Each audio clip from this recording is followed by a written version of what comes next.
سامنے سے گزر جائے تو بھی آپ جہاں جا رہے ہیں وہاں جا سکتے ہیں۔ دوستو اب ہم بات کرتے ہیں کتوں کے بھونکنے کے بارے میں کہ کتے رات کے وقت کیوں بھونکتے ہیں اور روتے ہیں، اور فجر کی اذان کے وقت کتے کیوں بھونکتے ہیں۔ دوستو اللہ نے کتوں کو ایسی طاقت دی ہے جو ہم انسانوں کے پاس نہیں ہے، جبکہ اللہ نے ہمیں یعنی انسانوں کو اشرف المخلوقات بنایا ہے، یعنی سب مخلوقات میں افضل بنایا ہے۔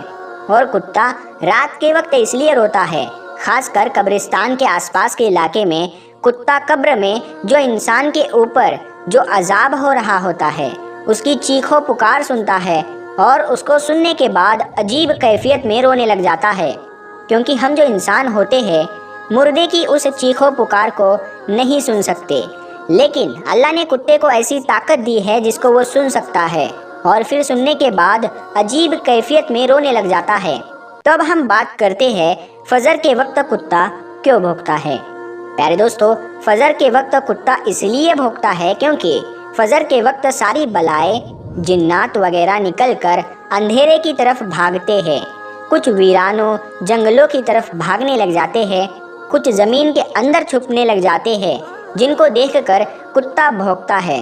اور اس کتے کے رونے سے یا بھونکنے سے کسی کی بھی موت نہیں ہوتی ہے، یعنی اگر کتا بھونکتا یا روتا ہے تو اس سے کسی کی بھی موت نہیں ہوتی ہے۔ البتہ اتنا ضرور ہے کہ یہ جو گدھے وغیرہ رینگتے ہیں ان کے بارے میں یہ ہے کہ یہ شیطان کو دیکھ کر رینگتے ہیں، تو جب آپ یہ آوازیں سنیں تو آپ لاحول پڑے۔ تو پیارے دوستو اب ہم آپ کو بتاتے ہیں الٹی چپل کے بارے میں کہ الٹی چپل کو سیدھی کرے یا نہ کرے، اگر نہیں کریں گے تو کیا ہو جائے گا۔ دوستو آج اگر کوئی کہتا ہے کہ الٹی چپل سیدھی کر دو تو ذہن میں ایک سوال سیدھے سیدھے ضرور آتا ہے کہ وہ ایسا کیوں بول رہا ہے۔ تو دوستو ہم آپ کو بتا دیں کہ الٹی چپل یا جوتا شیطان کا تخت ہوتا ہے اور اس پر شیطان بیٹھتا ہے، لہٰذا اسے سیدھا کر دینا چاہیے، اسی لیے لوگ اسے سیدھا کرنے کے لیے بولتے ہیں۔ اور دوستو ایک بات یہ ہے کہ اگر ہم نے الٹی چپل کو دیکھا اور سیدھا نہیں کیا تو ہمارے اوپر کوئی گناہ نہیں ہوگا، لیکن اگر ہم اس چپل کو سیدھا کر دیں گے تو یہ بہت ہی زیادہ بہتر رہے گا، کیونکہ دوستو الٹی چپل جو ہوتی ہے وہ شیطان کا تخت ہوتی ہے۔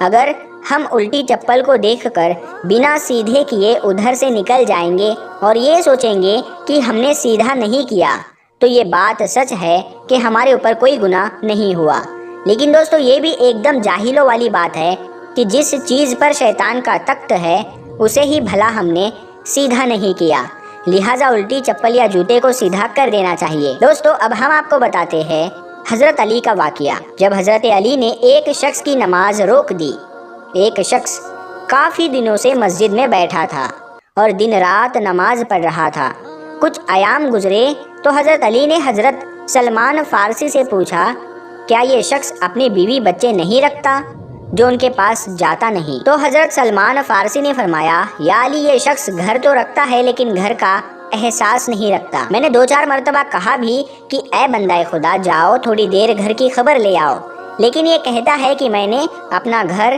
بیوی بچے سب اللہ کے لیے چھوڑ دیے۔ اب اس کے بیوی بچے اور ان کے بوڑھے والدین کا خیال اس شخص کا چھوٹا بھائی رکھتا ہے، وہ بڑی مشکل سے اپنا گھر چلا پاتا ہے۔ اتنا سن کر حضرت علی جلال میں اس شخص کے قریب گئے، وہ قیام کی حالت میں تھا۔ حضرت علی نے اس کا ہاتھ پکڑا اور کہا رکو۔ اس نے کہا یا علی مجھ سے کوئی غلطی ہوئی ہے؟ تو حضرت علی نے فرمایا کیوں نماز پڑھ رہے ہو، کیوں اللہ کی عبادت کر رہے ہو؟ اس نے کہا یا علی میں اللہ کو راضی کرنے کے لیے نماز پڑھ رہا ہوں۔ تو حضرت علی غضبناک ہو کر فرمانے لگے اے بدبخت، تمہاری اس عبادت سے تمہارا خدا راضی نہیں، یہاں تم عبادت کر رہے ہو اور ادھر تمہارے ایک ایک ذکر اور سجدے کا ثواب تمہارے اس بھائی کو مل رہا ہے۔ اس نے کہا یا علی وہ کیسے؟ تو حضرت مولا علی نے فرمایا کہ اللہ اس شخص کو پسند نہیں کرتا جو اپنی ذمہ داریوں سے منہ موڑ لیتا ہے۔